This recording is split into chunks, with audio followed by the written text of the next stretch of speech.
everybody, and welcome back to another action-packed episode of Warring to Attitude. This is the 51st edition. I am your host, Brent Piles, and with me, as always, to War with Two Attitude with me, he is the barroom brawling, disco dancing, dynamite stretching, intercontinental playboy. Folks, he's more over than David Ray. No, he's not. At J. Russell Nut, Glenn Abbott. Glenn, how are you? It's been a good week, hasn't it? It has been a pretty good week, you know? Good week. It has been a pretty good week to be You've got that smart new shirt. I got my fancy new Sackett jersey, yes. I put it on right before I finally watched the penalty shootout in the Champions League match, and now it's good luck, Glenn. Can't never wash it until we lose. Anyway. And top of the league, Glenn. Yeah. Can't beat it. Shut so many people up. Well, let's just hope. There's so many Liverpool fans and ex-players and Manchester United ex-players that are getting so upset with us being top of the league. It's unbelievable. Well, it's going to be okay. It's going to be okay. You guys still got a chance to come back. It's going to be okay, Liverpool fans. I saw something that says we only need to win our next 10 matches and we'll win the league. I said, well, that's easy enough. Yeah. Yep. That's easy enough. How many we got left? Oh, yeah, 10. Yeah. They don't play for like 22 days now, though. So let's hope they go somewhere nice and warm. Yeah, I mean, it worked last time, didn't it? I don't know what they did on their last international break, but man, good Lord, they were. No, it wasn't. The thing is, that wasn't an international break. That was just the winter break. Oh, yeah. They went off to a winter training camp, which seemed to turn it all around for them. This time, unfortunately, it is an international break. The good news is that Ben Wyatt has basically said he doesn't want to play for England. I don't know what went on between him and our beloved manager for England, that is, Gareth Southgate. But obviously something is that he does not want to play for his country, and that's sad. That is saying. So, do you have any? What do you guys got? Friendlies, or you got like qualifying? Yeah. You don't have any. It's just friendlies, right? They're done qualifying for anything, right? No, that's it. Yeah, they're already there. It's the playoffs for the Euros. Oh yeah, which they don't have to play in that. They just playing like a tune-up game or something. Yes, right? Yeah. Just a couple of friendlies. It's actually a big summer for soccer too, because you got the Euros and then you got the Copa America, which the United States team is in this year. It's actually played in America, so we're gonna have two tournaments like really going on at the same time. So that's gonna be really fun. Because I was literally thinking like, what am I gonna do with myself when there's no soccer to watch in the summertime? Then I said, oh wait, no, there'll be plenty of soccer to watch. There's not a lot of summertime. So there's plenty. There'll be plenty to watch. No worries. No worries at all. But yeah, so that's fun.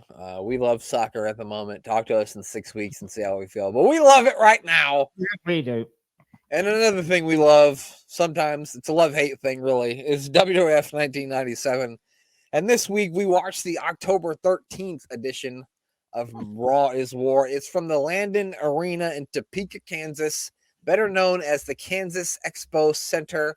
Opened in 1987. It's held many wrestling events over the years, starting with some WWF house shows in 1987, and the last Monday Night Raw taking place there in January 19th of 2020. So it was one of the last Raws before they shut everything down in the old 2020, if you'll remember. Yeah.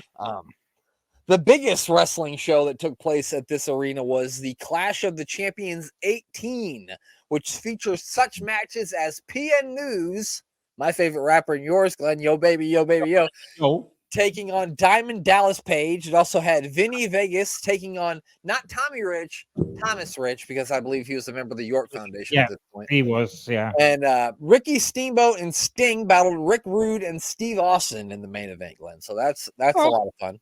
At least they had a decent main event. If the rest of the card was a bit underwhelming.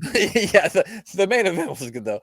And if you happen to find yourself in Topeka, Kansas, somehow, I've been there and I would not recommend going, and you're down there on March the 20th, which is 6 days from now, which also happens to be Miss AWI Pod's birthday. So her birthday's in 6 days. I better buy her something. I'm just kidding. And you can see the Harlem Globetrotters at this arena, Glenn, on March the 20th.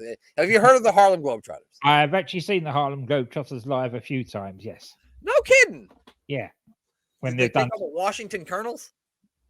I don't know. I was a young lad. My name used to take me to Wembley when they used to come over.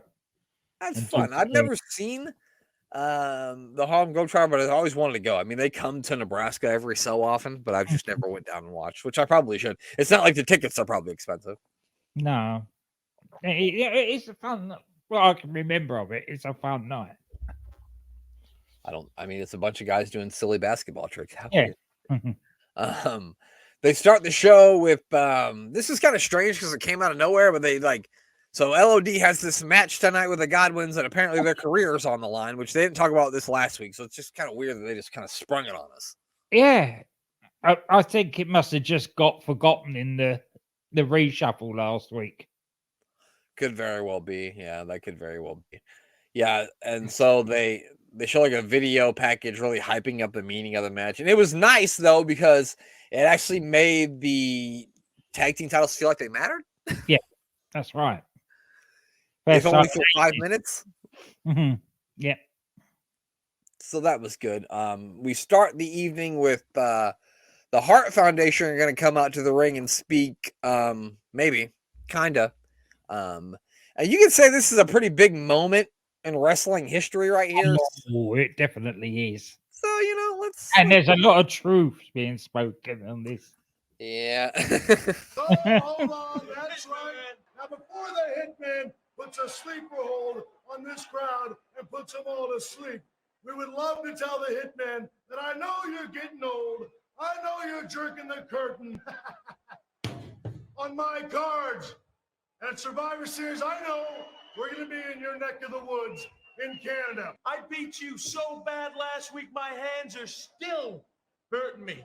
And let's face it, Hitman, I'm younger than you. Everybody's younger than him. Everybody. I'm better than you. Everybody's better than him. And I'm certainly bigger than you in more ways than one. Good God, you're going to put an eye out with that thing. Oh, Hitman, I got news for you. Sometime during this show, we are going to cross paths. And you talk about us being degenerates. You know what? I'm tired of Generation X getting a bad rap. You think you're a degenerate? You think you're a degenerate? Well, I'm positive I'm one. I guess I'd have to be one. But, you know, Generation X always gets a bad rap. Everybody calls them degenerates. Degeneration X. Is that us? Degeneration X. Triple H, HBK, China, Ravish and Rick. We are Degeneration X. You make the rules, and we will break them. Yeah. You guys aren't going to make it to the Survivor Series. You won't make it that far.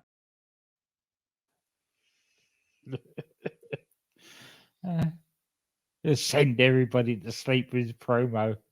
Excellent. Well, that's why I made sure to leave that part in there just for you.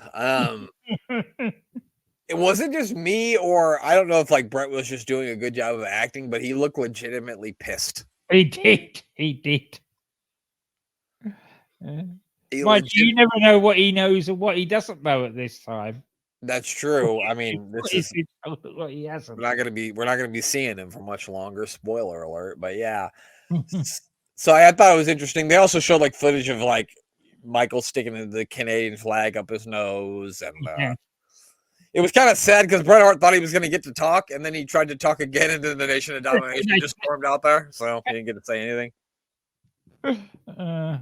Yeah, because then we go right into Kama Mustafa battling Owen Hart, and of course, yeah, they think that's gonna that's gonna go without a hitch.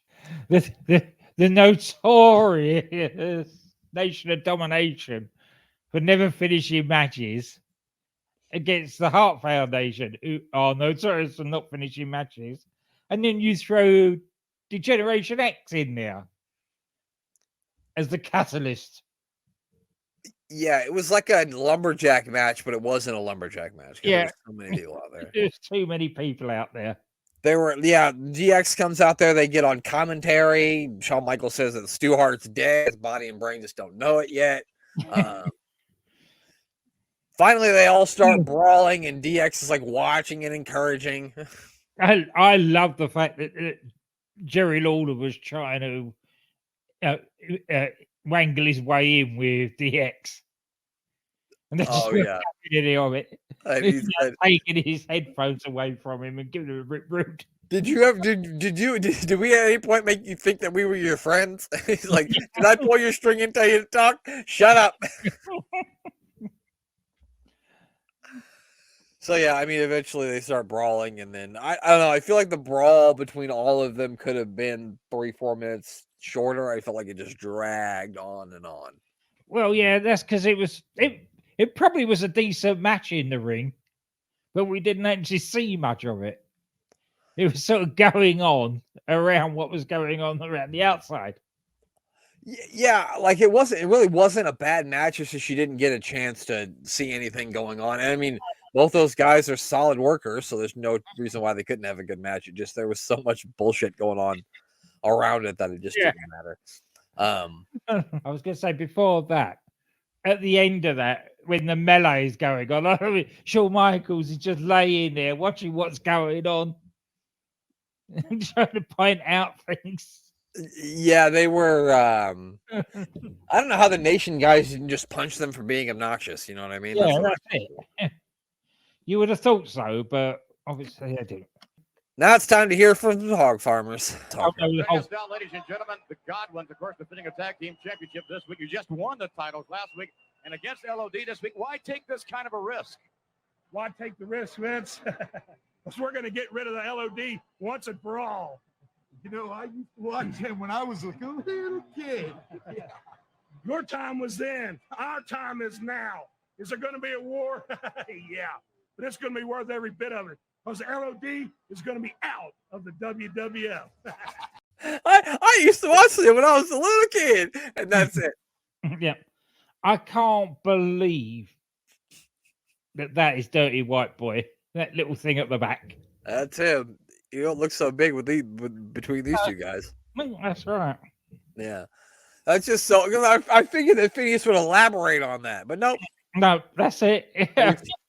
I used to watch them when I was a little kid, and that was it. That was. And then Glenn, it's time for some little people. Woo! And I think this is time that we bring in our co-host, don't you, for this one? We got to bring in the third member of our team. Let's get the Mayor of Canton in here so we can watch this mini match with us. As promised, the Mayor has joined us. Mayor of Canton, you ready to watch some minis? Man, I have never been more ready to watch some minis. Like, this is so good. It's like, look at these guys in their robes. These are glorious looking robes. They're looking Mosaic and Tarantula. Yeah.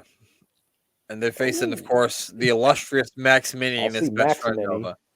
The White Power Ranger, also known as Max Mini. Yes, the White Power Ranger. He was also in a laser tag commercial with Sable during this show too. So it's very funny. Yeah, it was pretty funny. Wow! If you're just listening to this, go and watch the. Wait, speaking of filthy, talk about sleaze. Oh, put it back on. Stripping. Yeah, but in 1996, you didn't know any difference. Yeah, well, in 1996, pal, I was like, "Yeah, take it off." I was like, "Yeah, take it off," because I was like 12. I was as tall as these guys. Here we go. Oh, a flying knee to the bread basket. That was stiff-ski. Tarantula looks like a large man. He's a large mini. He is a large mini. He's almost he's a median-y. Yeah, he really is. He's not really as big as fucking Mini. Remember Mini Goldust? That kid was a fucking teenager, at least. Yeah, he was. Oh God, what a drop kick! So was the Mini Vader guy. Mm-hmm. Yeah. And Here we go. Massagria Sangrata Jr. here, aka Max Mini. I just like to say it because I can say it. So I'm practicing that one all day. Yeah. Wee. Oh boy. They got there's a little bit of shenanigans going on in here, if you know what I mean. Whoa! Hit him with a little twister. He did it with a tiny little twister. Look at this. And a boing. He hit him with the F-5. Yeah. It might have been an F1. It was an F1.5. Yeah. So far, is God, he kicked the shit. Oh, look at this. Fucking little flips, little cartwheels. They're all over the place. Holy cow. This is the best match on the show. The minis matches always deliver. They really do. Oh, look at this now. What are they going to do? Oh, he took them all over. Holy cow. I don't even know what to say about that. The tarantula guy really likes to use his kicks, but I guess that makes sense because he should have 8 legs because he's a tarantula. Wow, he should have had extra legs. They just flop around. Yeah. That would be hilarious. That was stupid. Oh, God. I don't care how small you are. Still hitting those steel girders hurts. He broke his little... Oh, goodness gracious. Yeah, he's dead. They're going to have to... He's a little concussed, if you know what I mean. They're going to have to get out a pillowcase to carry him back in a stretcher. Going on the top of his head. Oh my gosh. Get the camera off of him. You know when Mankind hits it and it makes that loud bang sound, his just went ping. Yeah. That was a count of 4. I think it was. It was a 2.5 count. Well, Max Mini gets the win. We may never see Nova again because I'm pretty sure he caved his brain in. But do you think when they get their driver's license, they can just drive around in Power Wheels? Yeah, why not? Maybe micro machines. How else would they drive? Yeah, 1, 2, 3. I mean, they can't drive a regular car. There's no way they're reaching the pedals. The good news is that Nova's up and moving, so he's not paralyzed. So that's good news. He doesn't look to really know where he's at. Well, that is it. That is the end. I can't wait till one day there's a Maxime Mini Dupree. With Mini Otis, I like it. Oh gosh, Mini Otis, that would be tough. What are you gonna say, Glenn? I said that's a better. Although it's the same match, it was a better match than the Bad Blood one they had. There were less botches, apart from one where it spiked himself on the floor. That's true. The Bad Blood match, I think, felt clunky too, just because they were thrown out there because a man died, which is that's the only reason why we didn't watch that match or have the mayor on to watch that one, because it was just a somber mood. Yeah, it was. Wait, a man died? Brian Pillman died, and so the match where it was supposed to be Brian Pillman versus Dude Love, they replaced it with the mini matches because it's like, hey, a man just died. Here's some little people. I was trying to narrow out all the pay-per-views where someone could have died, and I was between Benoit and Owen Hart. Well, you forgot about Brian Pillman. I forgot about Brian Pillman, yeah. Forgot about Brian Pillman. Well, that is it. That is all. We hope you enjoyed this viewing of the mini match. Now, back to your regularly scheduled programming. All right, there we go. It's always fun when the minis come to town, except for when they throw them at me because somebody died. Yes. Oh, that was a bit vicious, wasn't it? What, his head, lawn darted onto his head there. Yeah, that was a lot of fun to watch. Those are always fun to watch, and we always love to get the mayor on to watch those with us. They then tell us that up next we're going to see Flash Funk versus Shawn Michaels, which is a strange matchup. But first, Glenn, we hear all about the Survivor Series Super Supper Sweepstakes, Glenn, where you can eat dinner with your favorite WWF superstar and 10 of your friends. And I thought to myself, who the fuck has 10 friends? Yes, exactly. Especially wrestling fans. I know. They're overestimating. Oh, well, I see people having like wrestling parties, and I'm like, who do you know? I don't know. I don't know anyone in my town that likes wrestling besides me. I don't know anybody. That's it. Or if they do like it, they're not telling me about it. They're ashamed or something because I know nobody. You just have to invite strangers. I guess, or find your friends on the internet. All these strangers. I've hardly known anybody there apart from maybe a wrestler or two. You know what? I do find that most of the time when I go to a wrestling show, I do end up talking to the person next to me and having a lot in common with the person next to me. So maybe if there was like a place around here that showed it like at a bar, but I don't think that happens anymore. So, and I wouldn't want to go anyway because who wants to go to a bar? Not me. But Glenn, of today's current WWE superstars or NXT, you could have dinner with one superstar. Who would it be? Who would you pick? Current. It has to be current. No, fine. Anybody. Oh, that's easy. He's Mick Foley. Oh, you know what? That's a great answer. Okay, if it was current, who would you pick? If it was current, maybe Randy Orton. That's hilariously funny, Glenn, because I was going to say the exact same thing. Current person, I would pick Randy Orton. Whenever I listen to him in interviews and hear him talk, he just sounds like he has such good stories to tell, and he seems like he's such a cool fucking guy, which is crazy because he used to seem like a complete asshole, but now he seems like the coolest guy ever, and I would love to sit down and talk to him. That'd be great. Yeah, I don't think he takes himself too seriously either.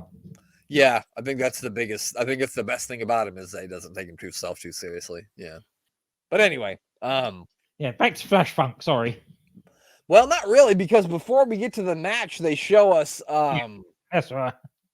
They show us what happened between Rockabilly. Don't worry, I won't play the song. And the Honky Tonk Man. This is pretty iconic too, Glenn. So I think we got to look at it. This is it. This is another building block. Reversal, the idiot. No, there's a roll up by Flash Funk. And Flash Funk wins it. Some of you may know my name, but for those of you who don't, take a big gander at the Titantron because the Road Dogg is back in the dog pound. He used to be called the Roadie when he meant his Jeff Jarrett. My friend, you are not a loser, so me and you together. Oh, I smell money. I smell money. Willie Will, are you with me? And I'm going to ask him the ultimate question right now. And he's going to tell you, Willie Will, are you with me or not? Well, what's the answer? Well, he's nodding. It looks like Billy's with Honky. I'm going to solve your problem. Jesse James. Oh, look out, look out. Oh. Gave Honky Tonk Man the answer. And like if you don't know, we're finally getting those two together. Yeah, so that's going to be nice. It'll be nice to have another proper tag team around, you know what I mean? Yeah, that's it. And Glenn, that means you will never, probably ever, have to hear the Rockabilly song ever again. Yep, hopefully. Yeah. Maybe not. maybe not, Glenn. Flash Funk then makes his way out to the ring to talk about how this is a huge match in the career of Flash Funk, and bad news for Flash Funk though. Who else?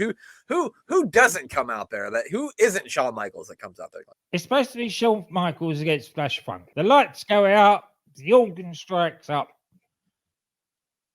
Of course, it's the big red monster with the little fat guy. Mm-hmm. Now, okay, this is an old trope. We've seen it before. We've seen it missing. Comes out, destroys the jobber or whoever's in the ring and gets away out. But the referee thinks it's a match.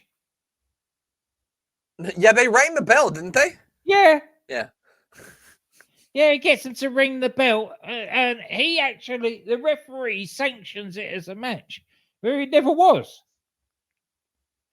Maybe that referee is really confused and he thought that Shawn Michaels had grown a lot and started wearing a red suit and a mask and brought Paul Bearer with him. I mean, they both have shoulder length hair, so he got that part right. Yeah. Well, I guess Shawn's longer than the shoulder. You know what? This referee is an idiot, Glenn. That's all we're going to say here. So, yeah, he basically lays Flash Funk out, obviously. Flash Funk tries to punch him, but he no-sells all of it. Yeah. Hits him with a huge choke slam and a power bomb. After that, Paul Bearer gets on the mic and he says, everything the Undertaker has ever dreamed of, we're going to take away. Everything he's ever wanted to accomplish, we're going to take from him. Human eye has not seen or has ear heard what Kane is going to bring upon his brother. He says the Undertaker will never rest in peace and they will continue to take down superstars one by one until the Kane can face his brother. And of course, the opportunist, as they've gone out the ring, Shawn Michaels comes in and pins Funk to actually get the win. Well, the referee had left. Apparently, he realized it wasn't a match. Yeah, Hunter counted it and China rang the bell. So That's as much of a match as the Kane match was. That's true. That's true. At least there was a finish. Yeah. And then Rick Rude gets on the mic and starts announcing him as the winner, and he's like he can't read the word icon. He said like something else. Yeah. And then the funniest part about it is like after that they're like celebrating, and he's like he's talking to China and showing China the notes, and China's just standing there like, yeah. not even acknowledging its existence, just like. And there's some guy in the ring. Shout out to the UTT guys with a sign of the week. Oh yeah. It said, "I love China," but it was CHINA. I saw that too. So he loves the country. Yeah, he's a big fan of China. He would be banned nowadays in this world. Even in this country, they would like TikTok. They'd get rid of him. I do this all the time with the Bret Hart thing. If you love somebody so much, you know how to spell their fucking name. That's it. God damn it.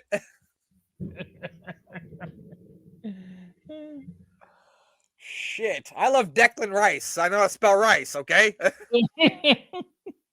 So it's a shame that Rick Rude left when he did. Because I don't know about you, but I feel that DX would have been even better with him there as that sort of air of authority and menace. Yeah, no, I agree. I think he would have added like another layer to it. I think it would have been, I think it would have worked. They could have like thrown him into some comedic stuff too. Like I thought this whole fucking ring thing was pretty comedic to me. I thought, yeah, I agree with you 100%.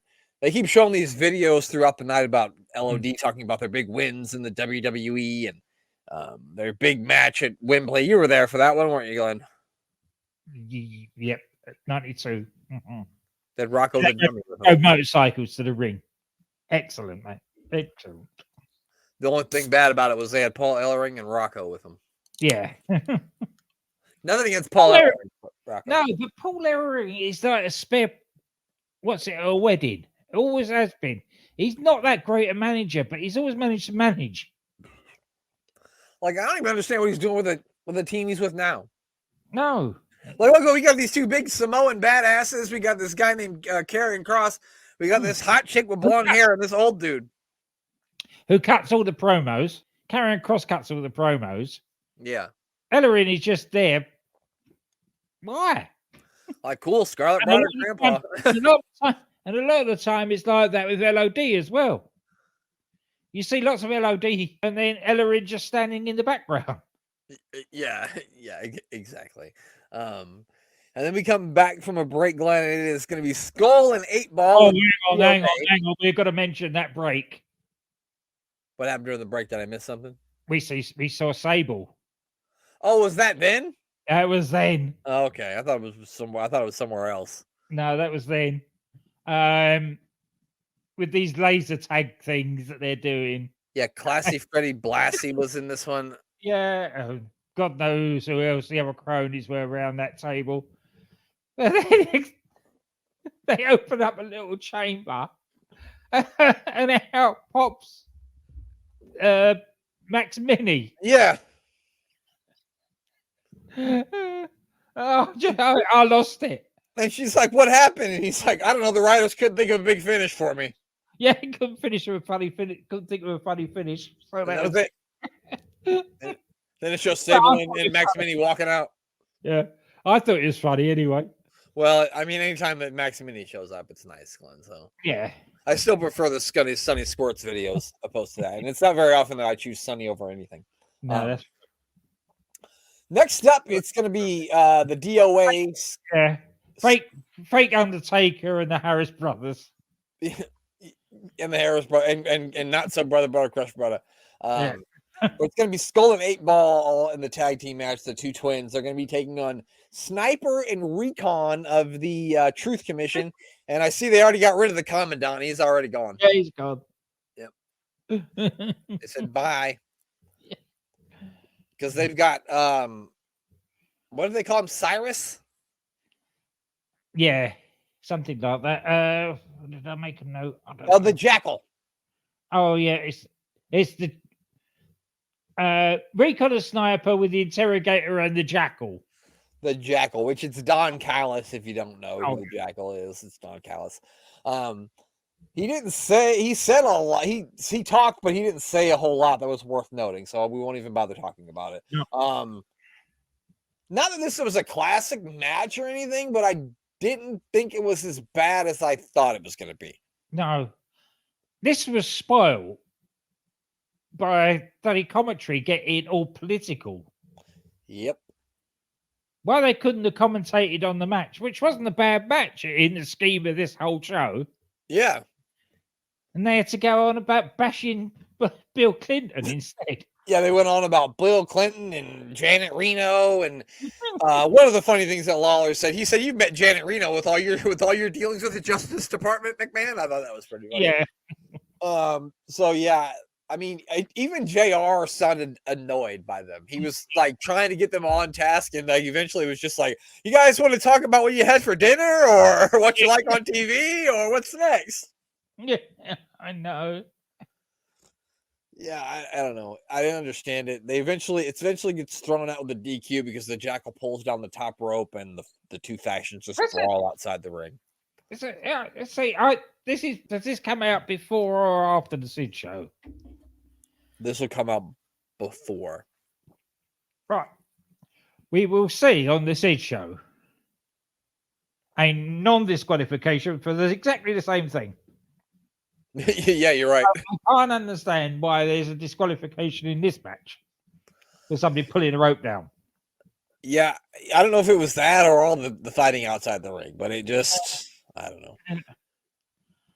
Anyway. They don't do anything for the factions that they have because their matches just end in smashes every time. Mm-hmm. Every single time. Yeah. I give it a bad end, and then with McMahon and bloody the King waffling through it all, it spoiled what would probably been a decent match. Yeah, one of the very few decent matches that we see on these shows. That's right. But they ruined it. Then after that, we get the whole show restart. Stone Cold Steve Austin makes his way down to the ring. Is he going to sign Vince McMahon's contract? Let's all find out together. I like the way you make this look so damn easy. What you got to do is sign first, because I don't trust you as far as I can throw you, and that's the bottom line. You want the match, you sign first, and then I'll sign, but not a second before. But these are the same documents that you saw before the broadcast. It's the same damn thing, and you know it is. McMahon with those stupid glasses on. That's got to be embarrassing in front of the world. Yeah. Oh. Steve's number one, it says. He gets him at Survivor Series, and it's official. Well, all I'm telling you to do is shake my hand, son. Don't sit there and make a mess out of your pants. Just shake my damn hand, and we got a deal. Look at McMahon. Good thing old Vince is wearing dark pants. Watch it. He still may get you. This is how it started last time, JR. I remember.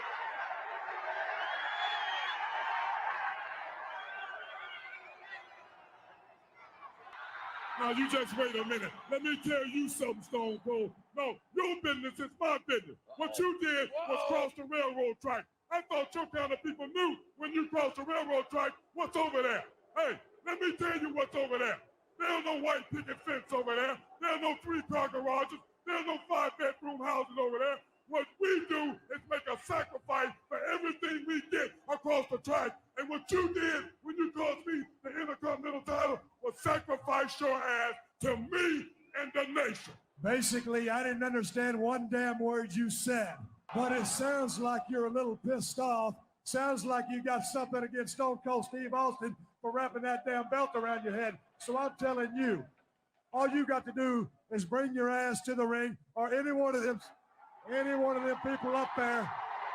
I'll stomp a mud hole in you and walk it dry.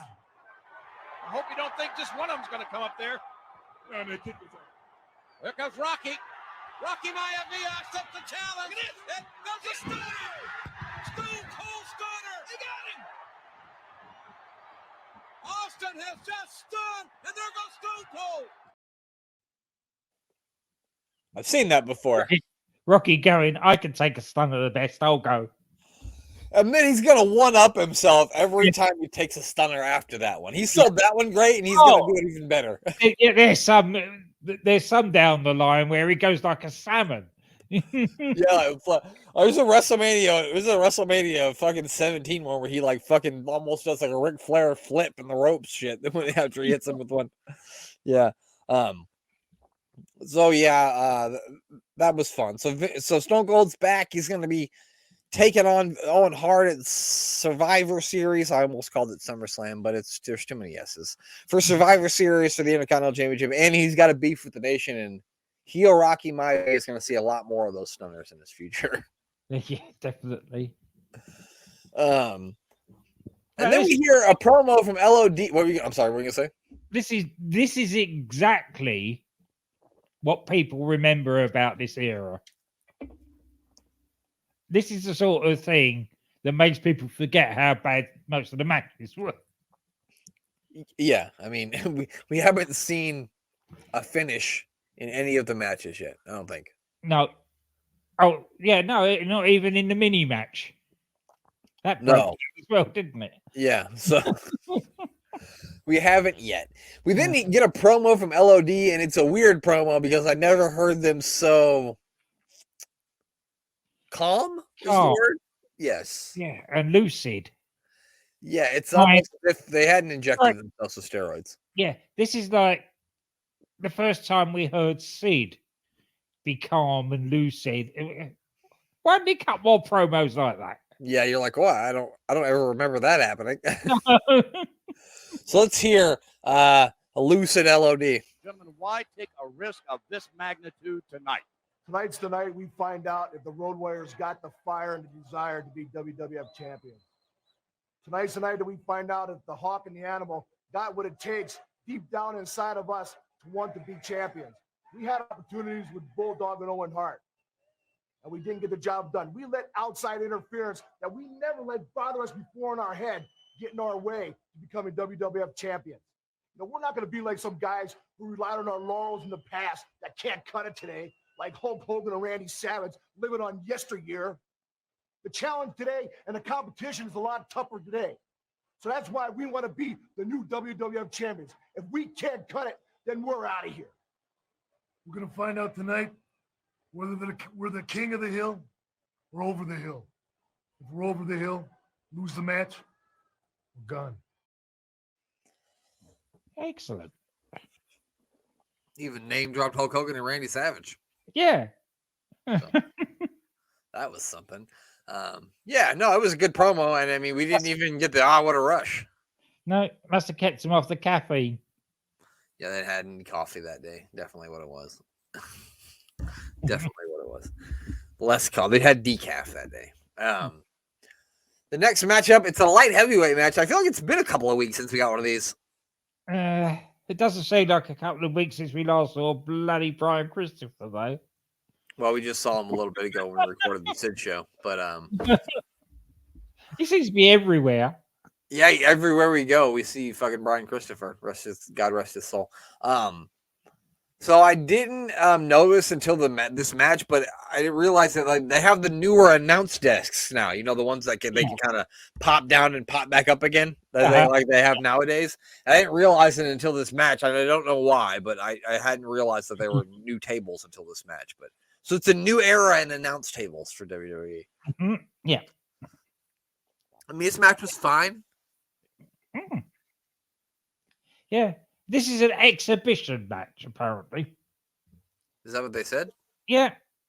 Okay. They keep on going on about having a tournament to find a light heavyweight champion. Yeah. They keep on having these exhibition matches instead. Yeah, I feel like they've been pushing that they're going to do a tournament for light heavyweight champion for the entirety that we've done this show, and it's almost been the whole year of '97. I mean, we've only got a couple more months left, and we still haven't got anything that looks to be a light heavyweight tournament. So that'll be interesting. It's nice to see a young Tajiri, though. Yeah, I mean, people would probably know who Tajiri is, I would assume. If you're our era of wrestling fan, you would know Tajiri. A little bit of a different look for Tajiri. He looks like a very young, spry young man here, but, stiff kicks, good high flying stuff. Really had something for everyone in this match. It probably was only like fucking 3 minutes long, but by far the best match on the show up until this point. I know it's not saying a lot. It's just sad that they keep putting Christopher over. Because poor Tajiri is not WWF developmental or Jerry the King Lawler's son. Yep, poor him. He loses after Christopher rolls him up by holding the tights. JR did say during this match, which I thought was funny. He said, "If the king is known as Burger King, does that mean Brian is known as Whopper Jr.?" Yeah, which I thought was pretty. Yeah, that was good. And then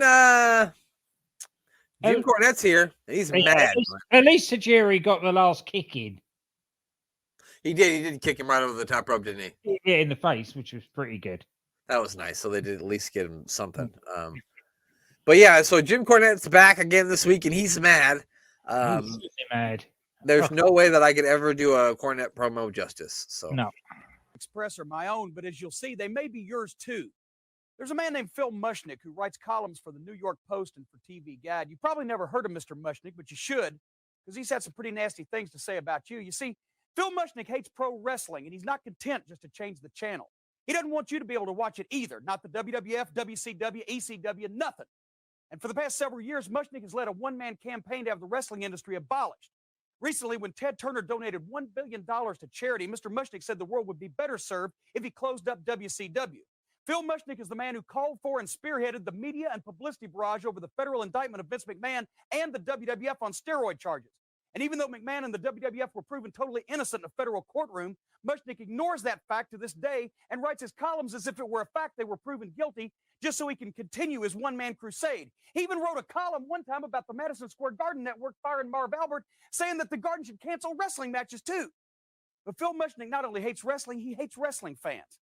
Here's a few things he's had to say about you, and I quote, "If not for America's lunatic fringe and the disaffected, WCW would be out of business. If you can tell me that you would bring an important child in your life to a pro wrestling match, I have no gripe with you because you clearly don't know right from wrong. And the overwhelming majority of the wrestling fans who contact me simply prove my point by flooding my mailbox with profanities, obscenities, and other acts that show them to be a disenfranchised subculture." Well, Mr. Mushnick, I'm a wrestling fan, and a lot of the people that read the New York Post and TV Guide are wrestling fans too. And we don't enjoy being insulted by publications we pay money to read. We don't appreciate being told we don't know how to parent our children. We don't want a pompous, self-righteous man with a grudge sitting on top of Mount Olympus, looking down his nose at us and campaigning to take away the constitutional right that every American is guaranteed to freedom of speech, freedom of choice, and the freedom to enjoy whatever entertainment we choose. Those are facts, Mr. Mushnick, not rumors, not suppositions, but facts. You got to try to deal in them sometime. And I think it's time that the millions of people that you belittle as subhuman every chance you get tell the New York Post and TV Guide what they think of you. But if this has been going on so long, why am I mad right now? Because recently, Phil Mushnick used Brian Pillman's death to call for another outcry against wrestling. And I quote once again, "The problem is the mainstream media don't look hard enough at pro wrestling. Imagine if middle-aged pro baseball players dropped dead on a regular basis. This would be page one stuff, and a federal inquiry would be launched." Well, Brian Pillman was a friend of mine. From the time he was born with throat cancer, he had the courage to undergo 36 different throat operations. He had the courage to withstand the punishment of pro football and 10 years as a pro wrestler. He had the courage to come back from a car wreck that shattered his ankle and from a lot of other personal tragedies. And then one night he went to sleep in a hotel room and he died. And for you, Phil Mushnick, to use his death as an excuse for another call to action in your one-man vendetta against pro wrestling is more vulgar and more obscene than anything that you've ever falsely accused the wrestling industry of being guilty of. So on behalf of the wrestling fans, the wrestling industry, the friends and family of Brian Pillman, and anyone in this country today that denies any one man the right to force his morals and his beliefs on all of us and take away our constitutional rights, on behalf of those people, I say go to hell, Phil Mushnick, and try to reform things down there, because we're doing just fine up here without you. I'm Jim Cornette, and that's my opinion. Well, I liked last week's one better, personally. Yeah, he has some points, but And in hindsight, so is that reporter guy has proven to be right in a lot of respects. Yeah, but I mean, this guy never heard of Phil Muchnick till now. And so I looked him up because I hadn't heard of him. And this guy's apparently had beefs, problems with many people over the years. I'll name a few of them here. Former New York radio host Mike and the Mad Dog, he had a beef with them. ESPN personality Stephen A. Smith, Major League Baseball Hall of Famer Joe Morgan, rappers Jay-Z and Chance the Rapper, former Yankees catcher Gary Sanchez, ESPN personality Chris Berman, among many others. So this seems like this guy goes on tirades about a lot of people. Yeah. And the thing is, like, you could be mad about saying that he's using Brian Pillman's death to exploit whatever, but y'all did the same thing last week when you fucking interviewed his wife. So. That's exactly it, isn't it? So I guess what goes around comes around. You know what I mean? Yeah. Not that Phil Muchnick sounds like an asshole. I can't say he does. Oh yeah, no, that's it. It's just lucky. It's just lucky that he wasn't having a go at wrestling fans now. So he thinks he got a lot of abuse in the mail. Oh God, yeah, no. I mean, he probably still gets it on Twitter. I'm sure he's on Twitter if he's still alive. I'm pretty sure he's still alive. Yeah. Good news, Glenn. Marlena and Goldust are back together. Goldust gonna be taking on Savio Vega in a match where the commentary once again did anything but talk about the match. Yeah, again, it's just total disregard for the story that they were telling up to Brian Pillman's death. Let's see no evil, hear no evil, speak no evil, forget about it. Yeah. Yeah. The only thing that she's done since she went off with Brian Pillman is lose a few inches off the hem of her skirt. Well, I think she might have got it back this week, so that's at least. No, she had a short one on. Did she? Okay. Short one on, yeah, not the long that she had before when she was with Goldust. Anyway, that's beside the point. It was... Yeah. They keep bringing up a new Hulk Hogan movie that's supposed to be coming out, and the King mentions the movie No Holds Barred to Vince, and Vince says, "Well, Hulk Hogan told me if the money lost movie that he'd return some salary, but I guess that check's in the mail." I thought it was strange. Yeah. Of course, the other members of the Los Barricos get involved. They trip Goldust. Again, it was another fine match, but I mean, it just didn't have any substance. No, and Goldust using the purse at the end to get the win. Yeah, it's okay, but yeah. Yeah, it was fine, but yeah, whatever. So yeah, he wins with the help of Marlena's purse. We then hear what you hear on the Superstar line that week, Glenn. And I guess Eric Bischoff had a big online meltdown. I didn't even know you could have online meltdowns in 1997, but apparently you could. And you hear all about it on the Superstar line, Glenn. And that'll cost you $1.49 a minute. You willing to pay that? No. Me Not neither. to 1-900-737 for WWF. Certainly not. No, thank you. And then, Glenn, we're supposed to get Triple H versus the Patriot, but we don't. No, again, we don't. No. This time it's Rick Rude. He's not Kane this time. It's Rick Rude that stops it. It did have something to do with not hellfire and brimstone heat, but hot coffee. Yeah. So the Patriot comes out there. He's power waving his United States flag. Is "You suck, you suck, you suck," and then here comes Rick Rude, taps him on the shoulder, throws hot coffee in his face, hits him with the briefcase, and you know what, Glenn? We are never going to see that masked man again. He's gone. He's gone forever. Is he? That's good. He is gone. We are never going to see him again. Oh, that's good. We're not gonna hear that tune again until it's actually done by a decent. Yeah, exactly. So they get on the mic. They announce Triple H is the winner. The Sarge comes down there. He's yelling at him. They're doing the whole blocking from the spit thing. He goes on to tirade about how you have no respect for the wrestlers. You have no respect for the referees. You have no respect for anyone. and you're going to start showing some respect or else. And then Shawn Michaels is like, all right, Sarge, we're going to start showing you respect. Now suck it. Yeah. I suppose with a Patriot, the problem is all the Canadians are going to be going soon as well. Yeah, but I mean, what do they need him for now? Yeah, exactly. This whole Canadians versus America thing is going to be over soon. We don't need you anymore. So Sarge says he has an opponent for him to face, and it's Ahmed Johnson. But of course, he doesn't get to the ring because we go back to the beginning of the year with the feud that never ends. This is the feud that never ends. Yes, it goes on and on, my friend. It's ridiculous. Like, I don't want to see him by the Nation of Domination anymore. Stop it. How many more times can Ahmed Johnson get beaten up by the Nation? Gee, 100,000 times. I think Ron Simmons still shows up to Ahmed's house and beats him up today. Yeah. The only good thing about this is there's DX sitting on the ramp. They've got popcorn. They're eating popcorn. Why? Oh no, it's getting beaten up. And then so they're fighting with Ahmed. They're beating Ahmed up, and then Ken Shamrock and LOD come down. And my favorite thing is they're eating the popcorn, and here comes LOD and Ken Shamrock, and they're like, "Oh!" They're like, Yeah. fucking hilarious. So yeah, I mean, Shamrock and LOD like fought off the Nation, but then LOD's like, "I don't give a fuck about this. It's time for our match." Get out of the ring. Bring on the hog. Yeah. Ahmed broke his arm again. Can we get the match started? He always gets injured. We know it's fine. Yeah, bring on the hog promise. We've got a match to win. Yeah, so we go to a break, we come back, and the Hog Farmers are out here. It's for the tag team titles, LOD versus the Godwinns. If the LOD lose, they must retire.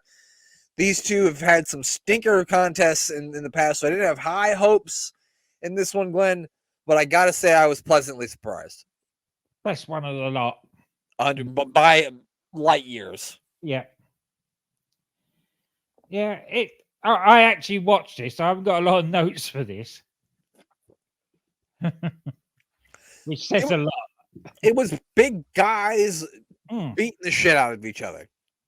Exactly. It's what it should have been from the beginning. Not with all the other buckets and slop drops all the time and broken necks and all the other shenanigans that went on. Everything that we've seen so far, Which this did have its share of shenanigans. I mean, they did use the horseshoe a couple of times of Uncle Cletus. They eventually do a spot where they throw Animal into the ring steps on the outside, and they actually look like they're going to take him away from the match. You would have thought, though, if they're going to use things like the slot bucket and horseshoes and things, that they would have made this a no DQ match, as it's probably going to be the last one. Yeah. Especially as, the Legion of Doom's careers are on the line. I think maybe the reason they didn't do that is because they were pushing on commentary a lot about how the Godwinns will just get themselves disqualified because then LOD won't win the championships and they'll have to retire, which that's something that LOD should have really thought through, but they didn't. Yeah, well, the Hog Farmers didn't either. You're right, because they didn't try to get themselves disqualified. They tried to be slick about it. Yeah, well, if it had been a no DQ match, then it wouldn't have mattered. That's true. That is true. Yeah, so they throw Animal into the ring steps. They look like they're going to have to take Animal to the back. We get a ref bump, of course. And then Animal sees what's happening to Hawk in the ring, and he breaks away. He hulks up all of a sudden, breaks away from the referee. Shoulder's no longer injured. Nothing's wrong. He runs back into the ring. Uncle Cletus gets in the ring. They try to hit Animal with the lucky horseshoe, but he misses and hits Henry instead. And then Hawk comes off the top rope with the clothesline on Phineas. And they get the 3 count and the win. They are the new tag team champions, and they will not have to retire. And after the match, the Godwinns beat the shit out of their Uncle Cletus. Yep. So, poor old Tony Anthony's contract is up then. Yeah, him and the Patriot, they're both gone. We'll never see them again. They're in wrestling purgatory. Who knows what happened to them after today? At least I suppose they get to go out on air and not suddenly have it just release, a news thing that they've been released. Or like, yeah, you were on TV on Monday, and then on Tuesday, there's like a fucking tweet that said you've been released. You're like, but I was just in a storyline. Yeah. I remember in 20, like, it was like, we were still in the Thunderdome. Aleister Black makes his re-debut, right? He attacks Big E, and then the next day he's released. I'm like, huh? Some excellent promos going into that as well. Oh, yeah, that looks interesting. Yeah. No, we were released, yeah. No, you're gone. Yeah, You're gone. Bye. So strange. Thank God those days are gone. But anyway, yeah, this was a good match. I was a little worried for what they were going to do to Gon Cletus after the match came off because Henry looked like he was about to start taking his overalls off. So I don't know what they were going to have. I don't know what getting thrown out of the hog. I don't know what that entails. Maybe it's. I want to go there.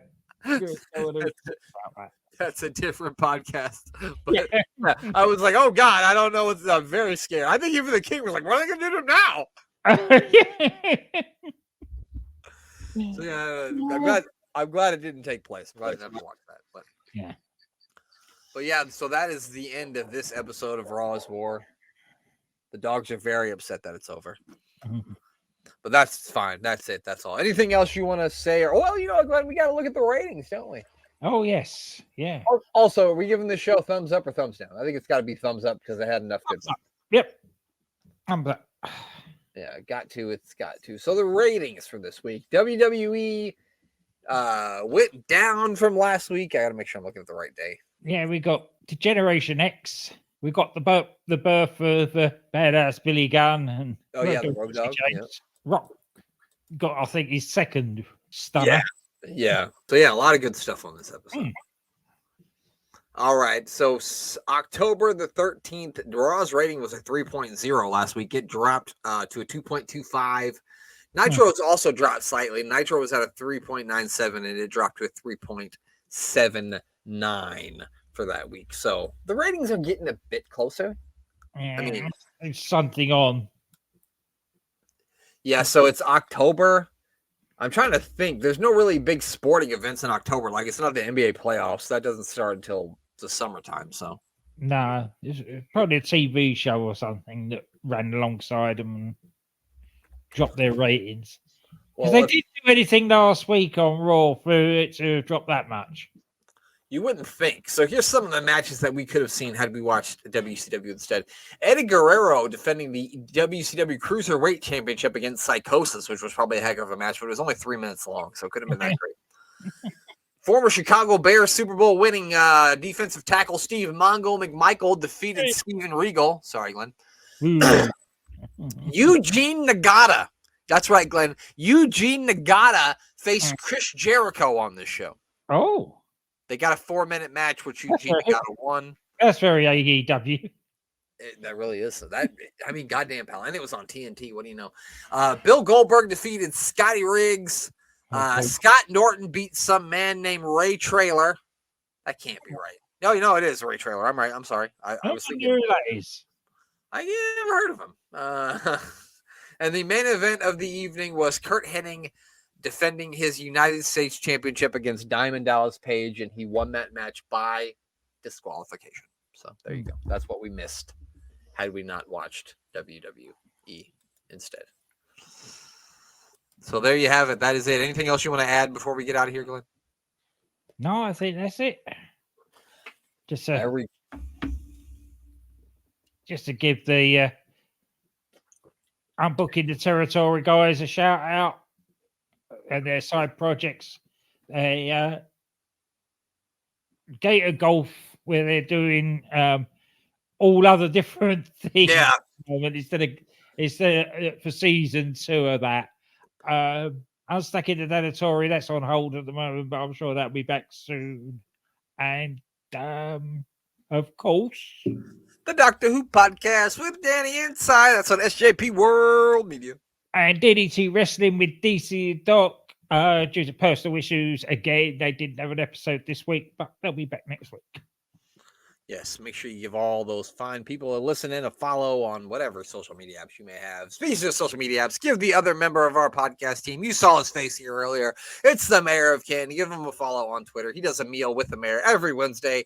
This week he went to the Cheesecake Factory, which made me so mad that I want to throw my phone at the wall. Not your. It's sad for you that it just made me hungry. It looked really good, Glenn, but the fact that it looked so good is what made me mad because I can't eat it. I can have one bite of that maybe, and like the mayor said, I would enjoy it for an hour. Yeah, the thing is, I can eat it, but I can't because it's the other side of the Atlantic. And it ain't worth coming over for the food, Glenn, because the cheesecake's the only thing good there, and that's why I hate that place. But yes, you always check that out every Wednesday, and make sure you give the mayor a follow. And of course, make sure you check out Sports Wire Radio, everything they got going on. Check out the website. It's sportswireradio with a Z.org. Hit that listen live button and you can hear everything they got going on. And give our buddy Thomas Bryce a follow. He's the man running things over at Sports Wire Radio. Just search Thomas Bryce in the search thing in any social media app that you have, and you will find his lovely chops. I'm sure it's Thomas Bryce, Brice. There was another inductee into the Hall of Fame this week as well. So make sure you check that out. Make sure you check out everything he's got going on. Shout out to Tom. And, of course, give our other side projects a watch. We talked about it here. The Life and Times of Psycho said you can go and check that out. And we're still going to do our WrestleMania watch along. We had a little technical difficulties. We're blaming it on Brutus the Barber Beefcake. But there won't be any Brutus this week, Glenn. So hopefully he won't be able to stop us. Yeah. Or StreamYard won't be able to stop us. They haven't stopped us today, Glenn. So I'm hopeful. And we'll have that out again. The part 2 will be out. It's funny that there's a few people complaining about StreamYard last week. Yeah, it wasn't just us. It wasn't just us. That's right. It was not just us. So that is it. I think that is all, Glenn. I don't think we have anything else to plug. Nope. I think it's time to say goodbye. Goodbye.